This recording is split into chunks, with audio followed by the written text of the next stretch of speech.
Hello and welcome back to another episode of Critical Reactions. This is our second video in our 2023 in review.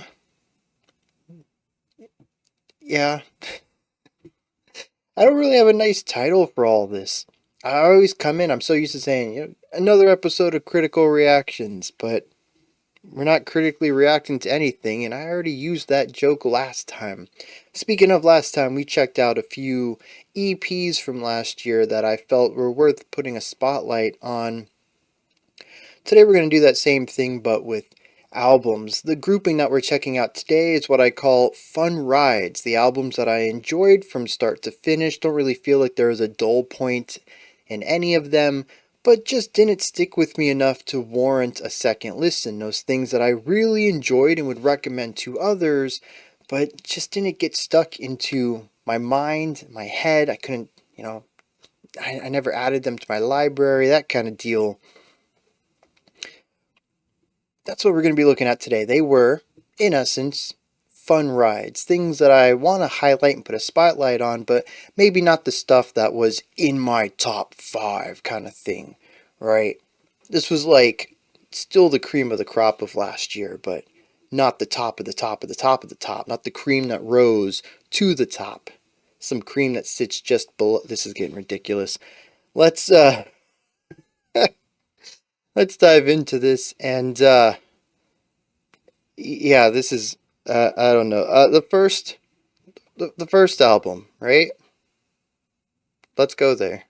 All right. So, our first album, it's going to be 10,000 Gecs by 100 Gecs. I don't really know a lot about this band, but I do know that this is, I think, their third mainline album because they had 100 Gecs self-titled, 1000 Gecs from a few years back, and now 10,000 Gecs. I was never really a big fan of them. I was surprised to enjoy this album as much as I did, and I guess I'm on the bandwagon looking forward to 100,000 Gecs in 2 more years. If you don't know who 100 Gecs are, they're a pretty big powerhouse in the hyperpop realm. They're when I think of hyperpop, I think of 100 Gecs. Hyperpop is a lot of stuff, and 100 Gecs is a lot. It's really difficult to describe this album. One album is completely off the chains post-punk style, but also has a hardcore chorus to it. And another song feels like they're channeling not just Fred Durst, but like all of Limp Bizkit in a single track. They have a ballad in here. Another one is just a cacophony of noises. It's really hard to explain.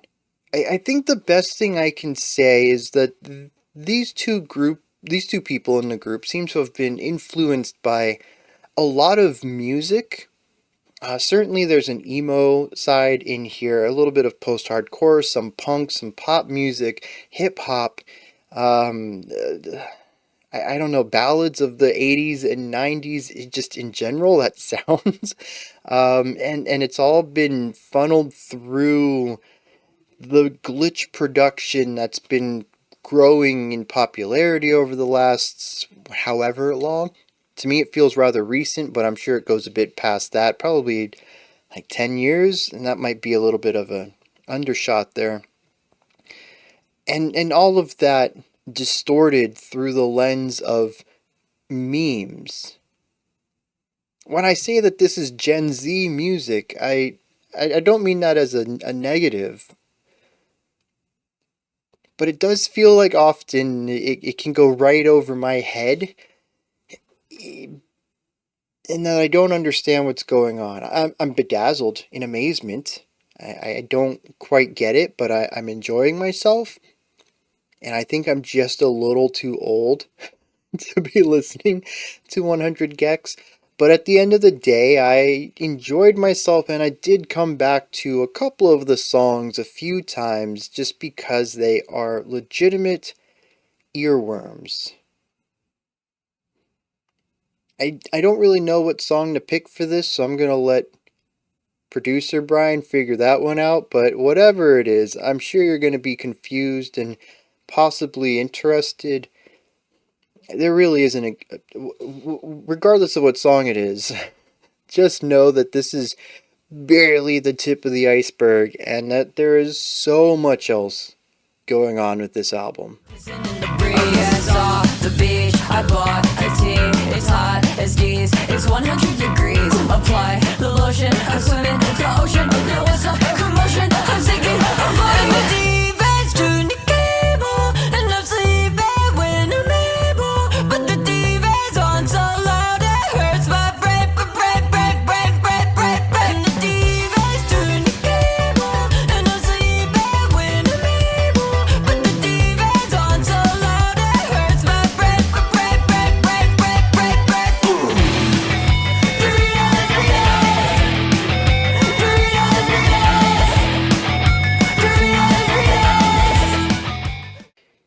I want you to imagine a band who has the chops to do stuff similar to Between the Buried and Me.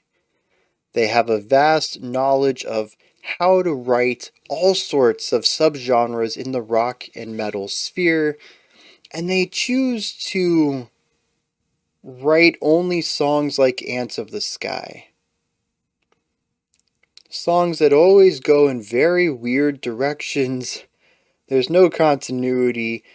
1 minute you're listening to technical death metal, the next you're in a polka, the next you're in like Dream Theater-esque progressive rock, and then you're in, progressive metal, and then you're in a rock ballad, and then you're doing some post-hardcore thing, and then you got an R&B disco section. That's Conjoined Twin Octopus. They released their debut and seemingly only album last year in the very first week. January 3rd, I think, is when the album came out. It was the first thing I listened to last year, and I'll tell you what, I have never laughed so much during a metal album in my life. There is no way anyone can expect the twists and turns that they put into their composition, and it will keep you entertained until the very last minute. It's only 6 songs long, totaling at 33 minutes. It's a short album, and I was tempted to put it in the EP list last week, but to me, EPs are 20-ish minutes and shorter. Maybe 25 would be a cutoff, but anything over 30 is a full LP to me. And so it's here. But I just re-listened to some, because it's over a year old now. I think it's one of the only albums in any of these videos I'm doing this month that's going to be over a year old, because everything's going to have been, most of it's come out between February and now. Less than a year. And it's that old. I had to give it another listen because I haven't listened to it since last January. And the whole time, I'm just cracking up. This is the most bizarre thing. And I remember exactly why I put it in my list. It is the definition of a fun ride. It's bizarre. I don't know how many people are going to want to listen to this more than once. It's not particularly catchy. It doesn't really have an identity. It's not heavy all the time. It's not groovy all the time. It's not really atmospheric all the time. Its identity is everything. People may end up really enjoying specific songs, but man, there's just no consistency from track to track. Even from moment to moment. So it is well worth your time though. If you got 30 minutes and you're in for something fun, you know what? It kind of reminds me of Unexpect. Different type of writing. Unexpect, I think, is more experimental and avant-garde. This is just, I don't know. But it has that same tongue-in-cheek comedy to it. And yeah, it's good when I'm feeling down and I need a good laugh in a musical delivery.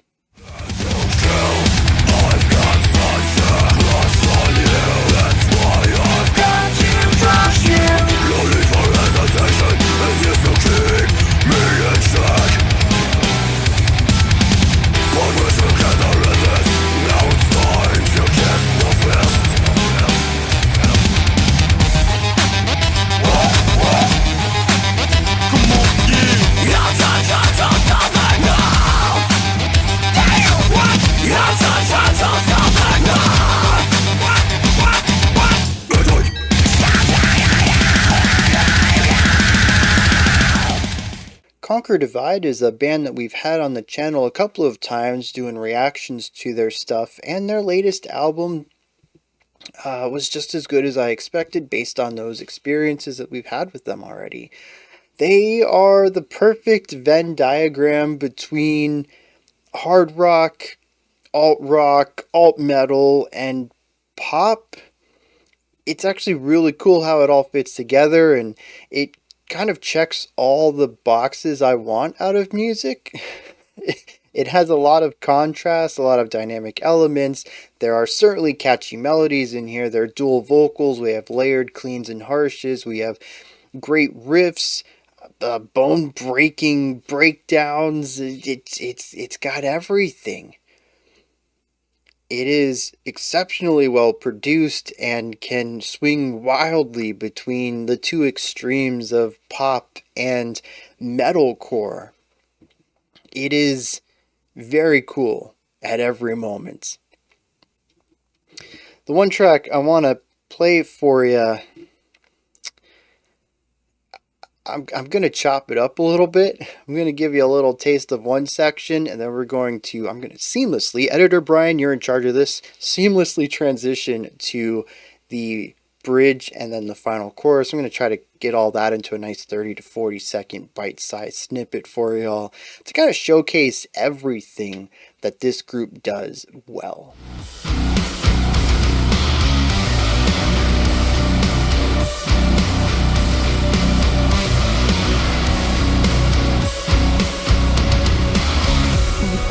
Fortress up brick by brick, taking along and tried to knock it down, throwing knives around to see where they land. There's the applause you wanted from the crowd. You watched us fighting hard against your current, right when we needed you the most.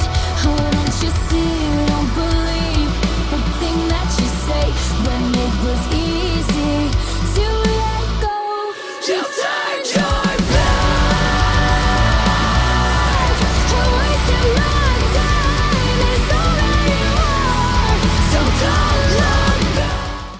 Next up, we have Dwellings, which on their Spotify page says that they draw inspirations from Circa Survive, the Mars Volta, and Hail the Sun.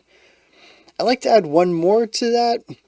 What I hear in this group, or at least this album, is certainly a little bit of Hail the Sun mixed with Bear Ghost. There's a theatricality to a lot of the vocal deliveries in here that matches the swancore, progressive post-hardcore tendencies and a lot of the twinkly split guitar work, and it's kind of given a splash also of something like Dance Gavin Dance. It is less chaotic than Mars Volta and brighter than Hail the Sun, and kind of feels like Dance Gavin Dance, but not quite as poppy in their production and approach to melody. It kind of sits in their own realm, which I think is interesting given just how much of these influences they wear on their shoulder, that they still find their own voice through this. For those who are like, Bryan, you said Mars Volta and Dance Gavin Dance. Why aren't they going to be on your list? Like, dude, I don't know. Okay, swancore is a weird genre for me. I like some stuff, I don't like other stuff, and I don't know why. I don't know what it is that clicks, but Dwellings certainly clicks for me, and if you're a big fan of twinkly guitar work and highly rhythmic ideas while also not neglecting the melodic concepts that go into writing, and you want a little dash of harsh vocals in your post-hardcore. Dwellings' album Little Garden is a fantastic place to dive into your next exploration of this sound.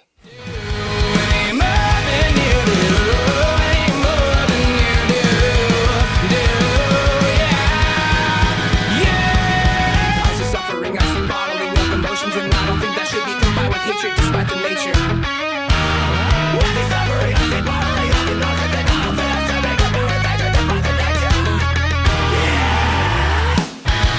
Search your shelter, anything you can find will help us unite. Could be something, could be nothing, could be anything at all. Escape the Fates Out of the Shadows was a surprise album for me. I've never really been a big fan of Escape the Fate in the past, and I really don't know how it ended up on my list, but I ended up listening to it anyways because past me must have had really good taste. And it is a massive love letter to like the last 15 to 20 years of pop emo, while also embracing this emo revival that we're in these days, exploring the sounds of the pop emo anthemic choruses and the movement towards heavier emo sounds, incorporating elements of metalcore and the electronic emo stuff that we've seen recently. Every song feels like it belongs to a different part of the last 2 decades of the genre. And the other cool thing about it is that there's many areas where I can distinctly hear the specific influence they're wearing on their sleeve.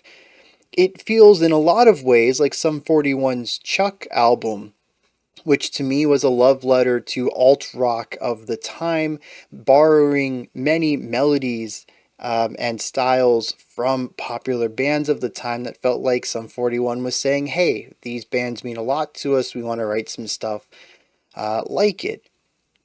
That's what this feels like to me. Track number 2, Choke, absolutely feels like something that was from a used album or a Get Scared album that just never made the cut to a full album. They found it and recorded it themselves. Hate Myself is just straight up, what is that band's name? They sing the song Bulls in the Bronx and King for a Day, Pierce the Veil. Yeah, it's just like every song is a blast from the past. It feels like I'm in high school all over again. And there's some really cool combinations of sounds in here as well, like Kings of Nothing. The bridge moves into a metalcore foundation where they use an Yngwie-style Baroque guitar solo on top of it before leading us into a full electronic emo section to wrap the song up. It is just a massive, as I said, love letter to the genre, where it's been and where it's going.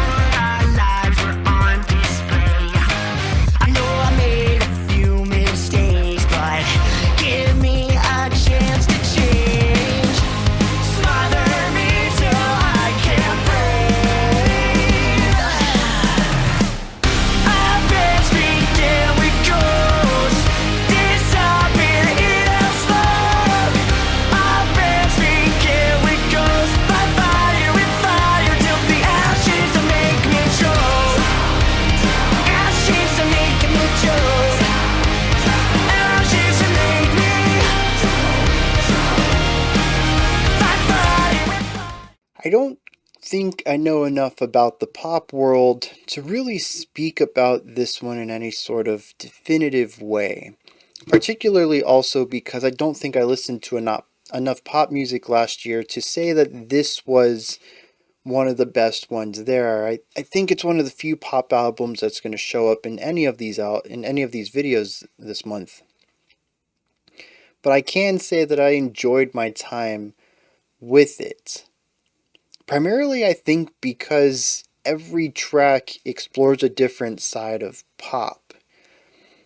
There's some synth pop in here, but we also have some disco revival, the funky kind of pop that we have been hearing in the last 5 years. There's hip hop in here. There's jazzier kind of pop. It's sort of all over the place. There's pop ballads, there's bouncier, dancier stuff. I don't really know how to explain all of it, and I certainly don't know all the subgenres either, but what I do know is that no two songs in here are alike.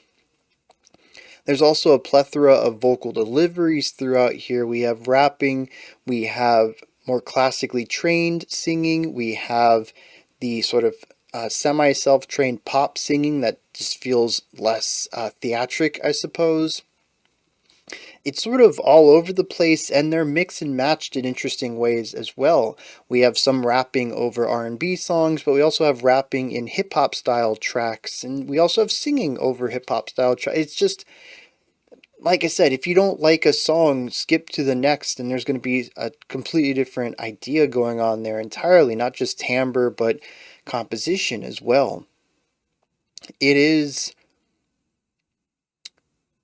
an interesting album to get through. And it does remind me that I don't listen to enough pop, and that there probably is some stuff out there that I would enjoy and could end up in these videos, but I just never got around to checking out. With that said, I think this is definitely the most popular album that has graced any of these videos to date, any of my yearly recaps. This artist has 35 million monthly listens, and even the final track on the album, which is literally a 30-second thank you song where she thanks her mom and her producer and everybody else for helping her through this, while having like gentle lounge music underneath it. It's not even really a song. That has 1.5 million views. That has more views than some of the songs that we've checked out in any of the albums from the EP list last week or this one today. And the most popular song on here has 702 million listeners. This person is quite a big deal in the music world, and I don't usually get to check out stuff in this area of music. So I was happy to do that, and I enjoyed my time with it as well. See my slick eyeliner blend into my black designer bags under my eyes. Oh, how you try to understand what you done to me, what you done to me, what you done to me, you done to me, you done to me, you done to me, you done to me, you done to me, you done to me, you done to me, you made your bed, lied your life, fuck my mind. Oh, try to understand just what you done to me, you done to me, you done to me, you done to me, you done to me, you done to me, you done to me, you done to me, you made your bed. Shoegaze, alt metal, pop rock, metalcore. What do they all have in common? Honestly, not a lot, which I think is why Harm's album is so impressive to me. The album's called A Song You Can't Feel Anymore, and it kind of captures all of that. There's metalcore breakdowns, there's layered vocals between cleans and harshes, there's alternating clean vocals, there's a fuzzy atmosphere that sits around all of it. The vocal melodies are very catchy and poppy. It's kind of a smorgasbord of a lot of sounds all coming together to create something gritty yet beautiful at times. I think it's a great way to sort of feel about being human. It's sort of just this rough, nasty, gritty experience that every once in a while there's something really beautiful about it. And this album sort of reminds me what it means to be human at times. It's not where I thought I was going with that, but you know what? I think that's a fantastic endorsement for it. It can get a bit heavy lyrically, but I think it dances right on the line of really pushing into something that would be sorrowful or depressing. and just sort of lightly alludes to some of the darker parts of stuff while celebrating the brighter parts of life.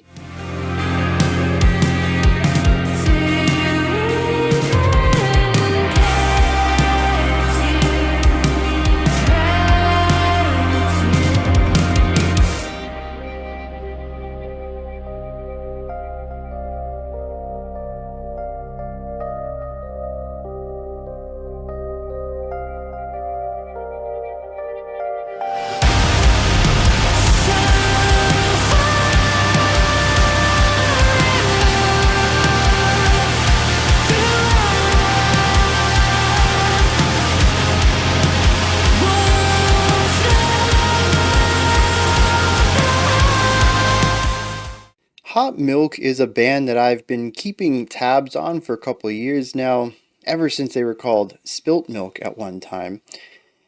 And last year's EP, The King and Queen of Gasoline, was an alright album. I enjoyed my time with it, but ultimately it sort of bounced off of me.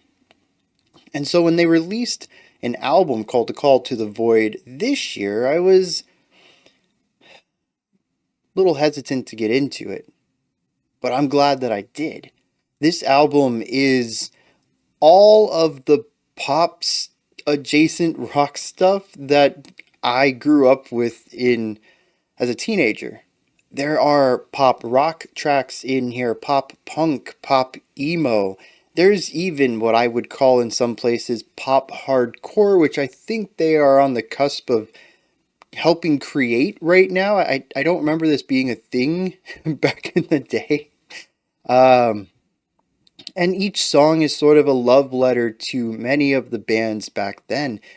If you were a fan of Paramore or Taking Back Sunday, Blink 182, Sum 41, My Chemical Romance, The Used, you'll find something in here that absolutely works for you, and probably a lot of stuff that you'll also find some nostalgia for. But all of these inspirations and influences have been dragged kicking and screaming into a modern 2020s pop sphere. The pop element of all of these subgenres are more defined by modern pop aesthetic and heavy use of digital effects and electronica, more so than the pop sounds of the early 2000s that influenced a lot of the genres then. In that way, it feels very familiar and nostalgic in the way that melodies are crafted and the chords that they utilize on their guitars and some of the drum patterns. But the overall aesthetic and vibe and tone and sound of the songs are very modern and fresh, and I find this to be an extremely interesting combination of feelings for me, having or pairing this heavy nostalgia with modern production and sounds and merging what I'm familiar with what I'm not. My back has screwed me over. Do us a favor and disappear. You think you walk on water, but it's piss all over your shoes. See you next Tuesday. I'm on a rampage. A hungry hypocrite that played me like a board game. I'm broken, blue and bruised, 'cause I'm waking from the night magic.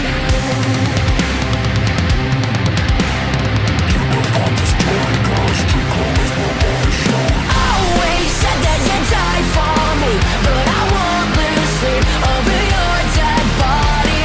Drag me out of my misery, but I won't lose sleep over your dead body. Invent Animate's album Heavener sort of falls somewhere in the midpoint of modern Spirit Box, Tesseract's War of Being, and Tesseract's Altered State.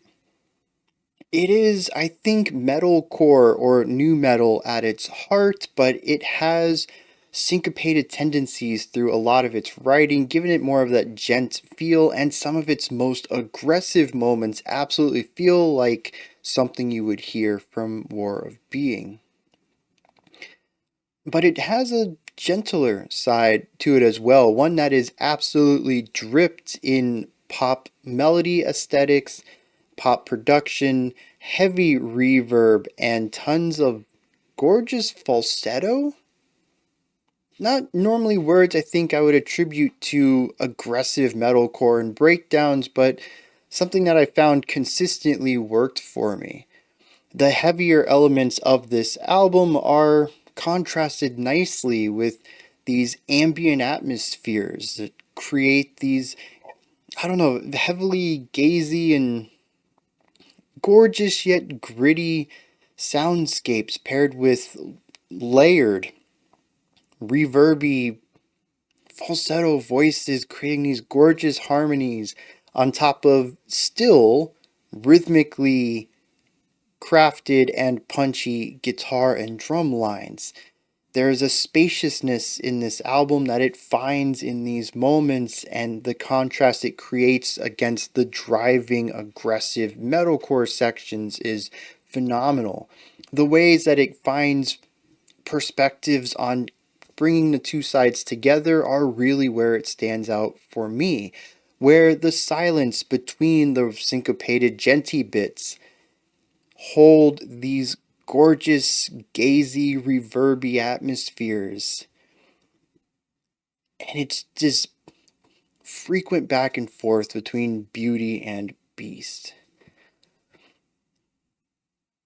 I don't really know how to classify it. I think metalcore is probably the right place for it, but it feels like a little bit more than that. And consistently through the album, I found that they had not just the two sides of this range, but all the spectrum in between.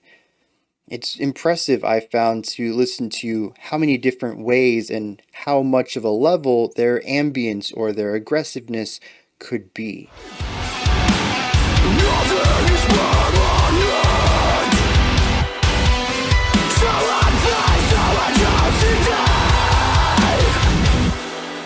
If I'm forced to stay and my heart is staying, could they push me through this pain?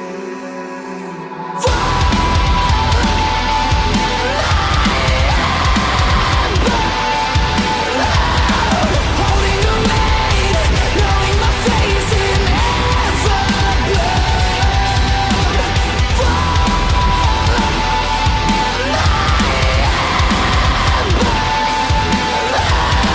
don't feel the same in disarray. Can you find myself in why did I make it like the shadow?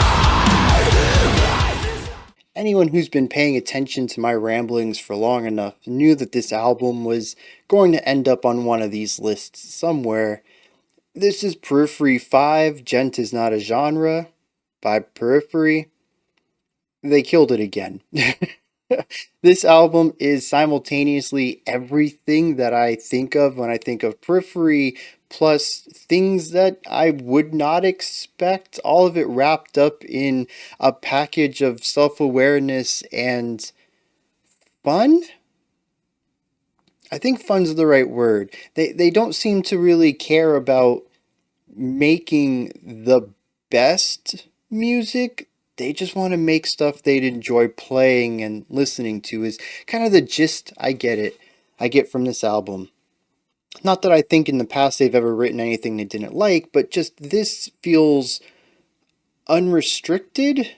There's so many weird decisions that went into this album that consistently put a smile on my face while listening to it because they're so odd and out of place, yet they mold them and contort them into ways that fit within what they're doing.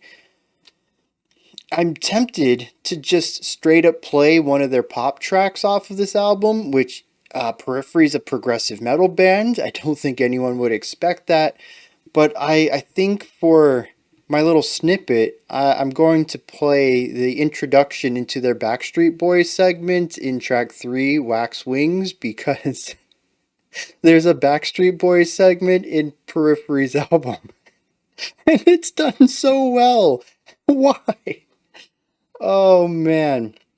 I don't think there's anything else I could say about this album. It is still their style of genty progressive rock. There's a lot of syncopated rhythms in here that create groovy moments. They introduce a ton of harmonic stuff to their palette.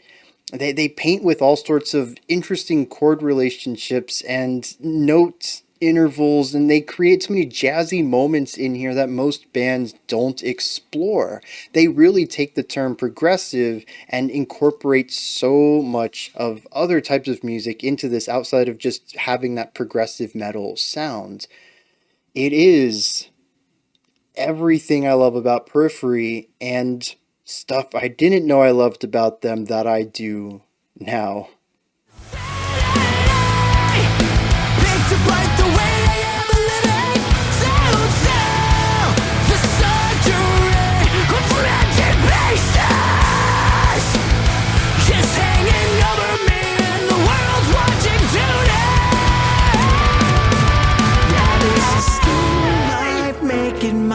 Used to do it all the time. Dust off your shoulders through it. Yeah, this is still life. Used to do it all the time. Sick of living low. I gotta let the feeling go. Painting the patterns I become within my eyes. Murals fade, but lessons stay so. Sarah and the Safe Words, The Book of Broken Glass is only one of the two albums that came out from them last year. It came out in April, where the other was October, I think, but was a deluxe version of an older album, 2020, I think, something like that. The Book of Broken Glass, though, is the new music. That's the one I want to highlight here. This is just a fun, bouncy, energetic, poppy style of rock with a little dash of cabaret rock thrown in from time to time and a healthy amount of theatrics to all of it. I'd put them in a category alongside Bear Ghost, classic Panic at the Disco, and the Vincent Black Shadow. If you like any of those, you are in store for a good time here. There's a ska bounciness to a lot of it. It's very easy to dance to many of these songs, and it's built from the ground up to be palatable and catchy in a lot of ways. It does have its fair share of down-tempo tracks and ballads, but for the most part, this is an album that I just find I can't stop listening to once I start. For instance, I listened to a couple of tracks here to jog my memory, remind myself of some of the things I wanted to talk about in this segment about it, and I ended up listening to like the first 5 songs straight, just jamming out in this room to the music and dancing along to it because it's just so infectiously written. The professor's in her office and she's whispering her name. Yeah, I'm the one, the other guy with the broken dancer. You draw a circle with the soul, okay? Make sure it's lit on each side, each side, each side. Come let me show you problematic incantations. Know you got those hesitations.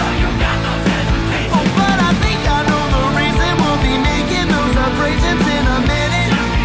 Time is largely a consort. She has a voice like tea and bodies thrown into your darkest worries if the room is getting. If you found that some of the albums I talked about today are a little too heavy for you, this next one might be for you. We're looking at the Cat Empire with their album Where the Angels Fall. This is a phenomenally feel-good, ultra-palatable pop album, though it's not like the pop you're probably thinking of. Everything here is played acoustically from what I can tell, and it has influences from all over the spectrum, including Latin sounds, a little bit of hip-hop, swing, jazz kind of in general, maybe even a little bit of reggae in places. It just sounds fun. If there was, when you look at a painting and they use like bright colors everywhere and you're like, dang, this is bright. That's what this is. This is like the sonic comparison of a bright picture. And it's just absolutely gorgeous to listen to. It is gorgeous to vibe with, and I think it's really difficult to have a frown on your face while you're listening to it. It's just that good.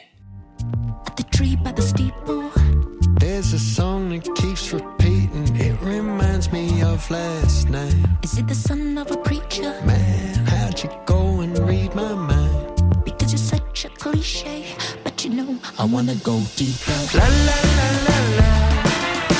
La la la la la la la la la la. La la la la.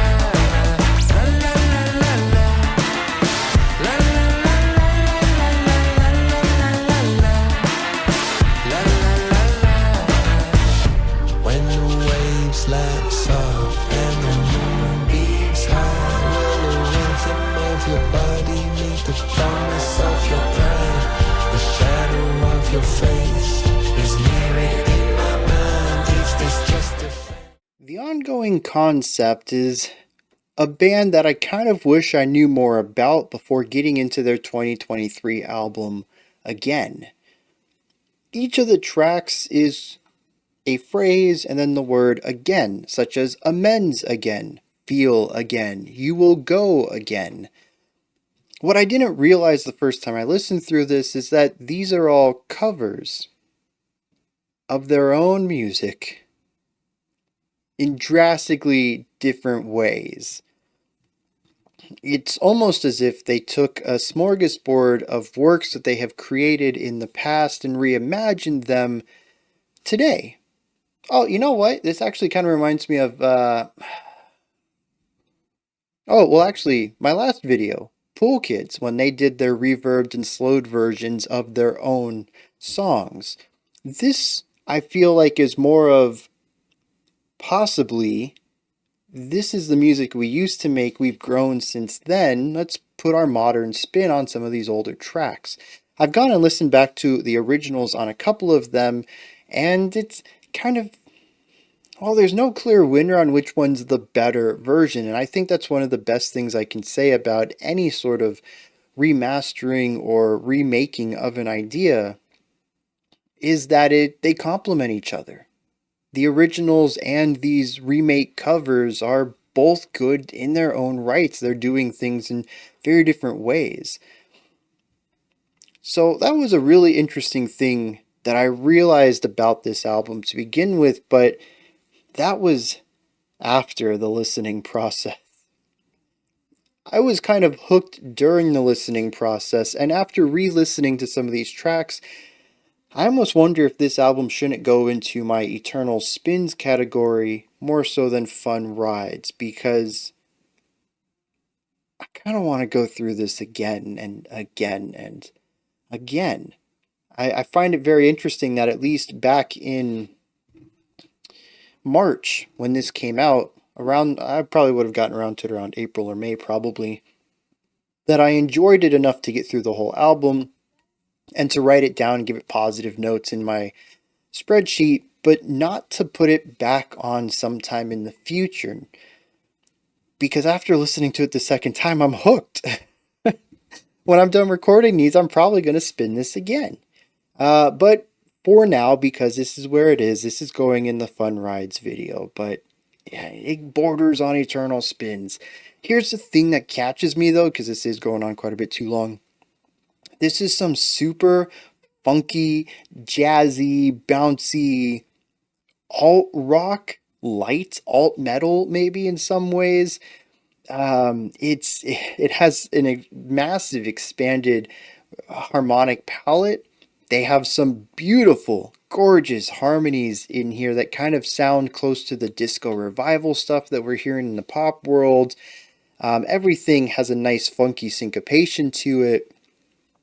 It is wildly eclectic, just sort of in that realm of being hard rock with these pop aesthetics in the melody writing and harmony writing.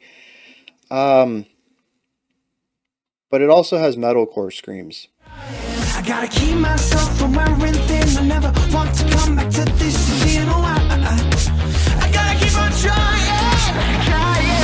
Keep it real.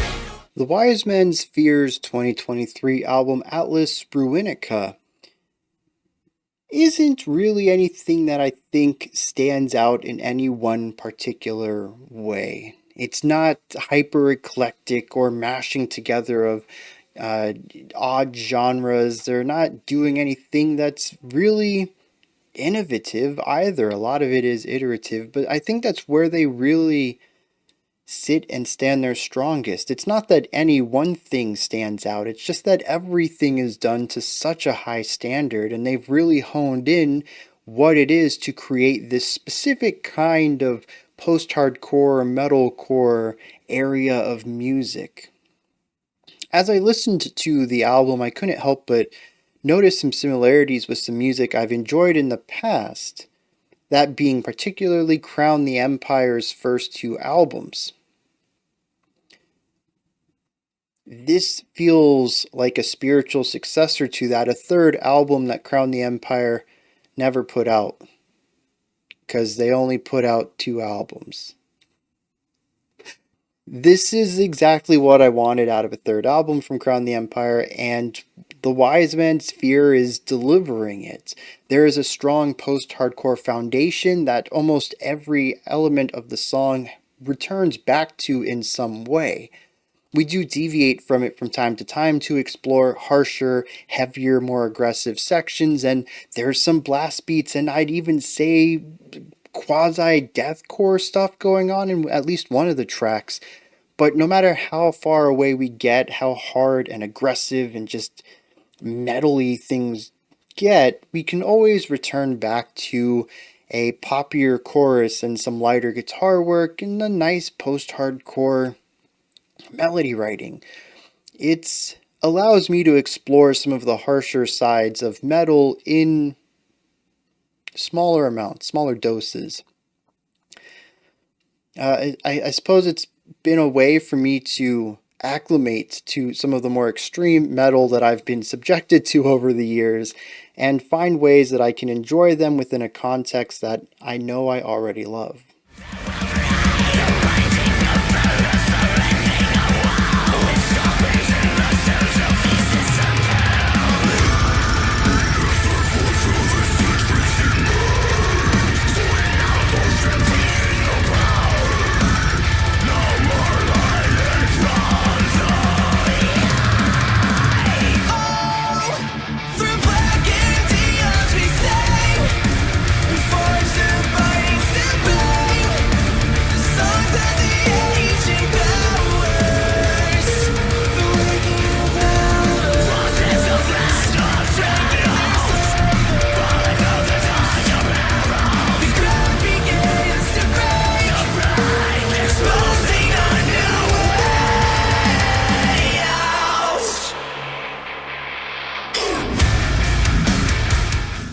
And finally, The World is Quiet Here with the album Zon.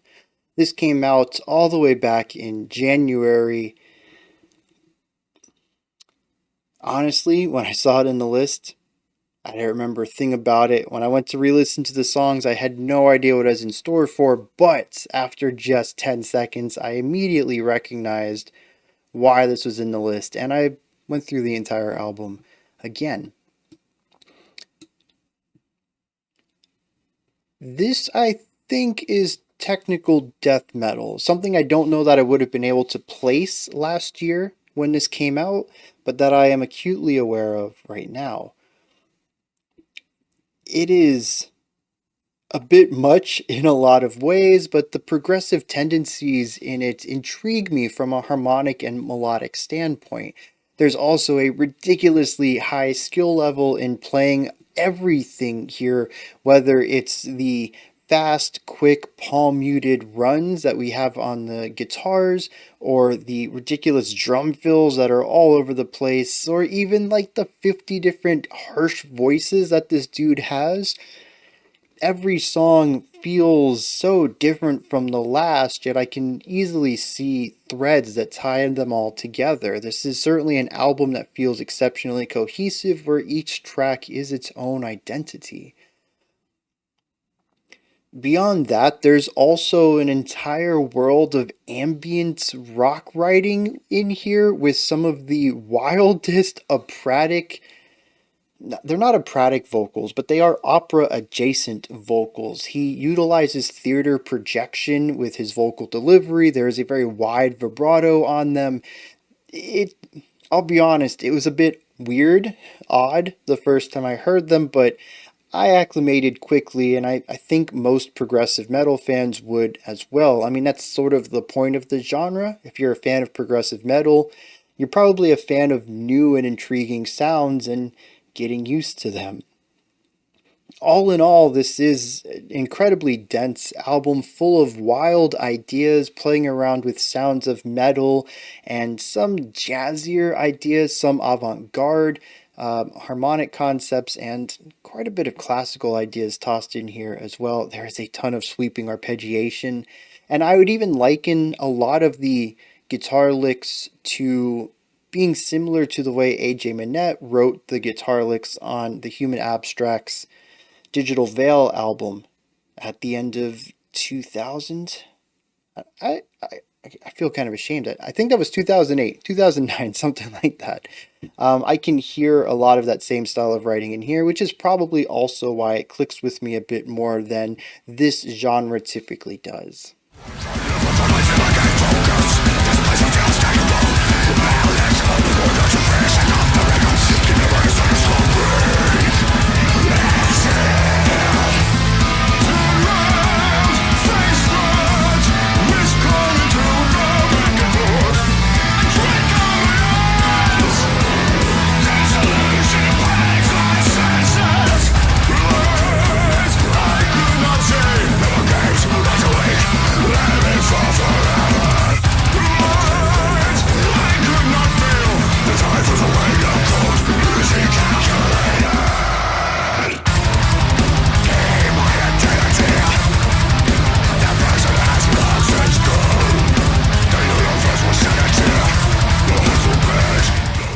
And that wraps this up.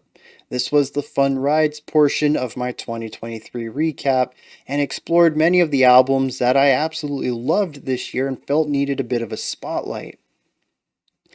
I am a bit dismayed that a lot of it ended up being in the rock and metal realm, once again, something I commented on last year's video as well, and it's because I started out trying to make an effort to find more music release lists outside of that. And I did in some ways. There's a lot more pop and pop oriented music on this list than I think I would have found otherwise. And we'll hear a little bit more next week as well when we do my top musics of the year, just like the best stuff I heard. But specifically jazz and classical, I never quite found, never quite included, because I did find some, and there were some really great recommendations in the comments. I never included them into like weekly things where I would check up on them all the time and add stuff like that into my release radar. So that's something I'm going to be looking forward to this year. Also, there is a lot of post-hardcore and emo. I guess I'm just really, really, really missing that sound, and it's nice to have it back. I think you guys gave me way too much metal in the past few years, and my brain rubber banded hard and was like, where's all that music you love from your teenage year? Oh yeah, emo. Oh, there's an emo revival going on, and my brain's like, that's all you're listening to this year. Which I'm looking at the stuff I need to put together for the last video of my 2023 review. Stuff from Beautiful Soundscapes, Heavy Art, and My Eternal Spins. Spoiler alert, there's more emo and post-hardcore in there. That is really a lot of what I listened to last year. It really is. I even caught up on some pop emo albums that I hadn't listened to previously released. Stuff that didn't just come out last year. I still dug into a lot of that. Yeah, that was really what I was in the mood for last year. We need more emo on the channel. I need more of a release for that genre than just in my own personal listening. Anyways, what did y'all think of that list? What are some of your favorite albums from last year? maybe just the ones that didn't quite click with you all the way. They wouldn't be in your top five per se, but definitely ones that you think were underappreciated or didn't quite get as many views or listens as you would have liked them to. Really great stuff that kind of flew under a lot of people's radars. I think that's something that I didn't do on purpose, but a lot of these albums I just highlighted were kind of lower on their Spotify monthly listens. Aside from on Cat Empire, Periphery, Faye, like Faye was huge. Faye is probably the biggest album, period. And Escape the Fate. I think everything else was rather not unknown, but lesser known at least. Oh, 100 Gecs is a bit on the bigger side too. But yeah, just I think this was a really great way to highlight some smaller bands and albums. All right, album reaction tonight. Get ready for that. 5 p.m. Eastern Standard Time as always. Tomorrow I'll be back 11 a.m. Eastern Standard Time for our live stream. Monday we start our new theme. I'll be honest, I don't remember what it is, so get stoked for something. If you check the Linktree link in the description, you can find the schedule, and that's probably ready to go by now. But yeah, off the top of my head, I don't know what we're checking out next. And the next Saturday, we're gonna check out like the top 10, my top 10 albums of the year, I guess, something like that. All right. Until next time, remember to be critical, not cynical of the music you listen to.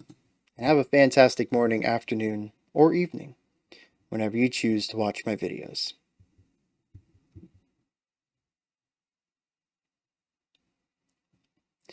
I'll do a manual fade here. That's how that's going to work.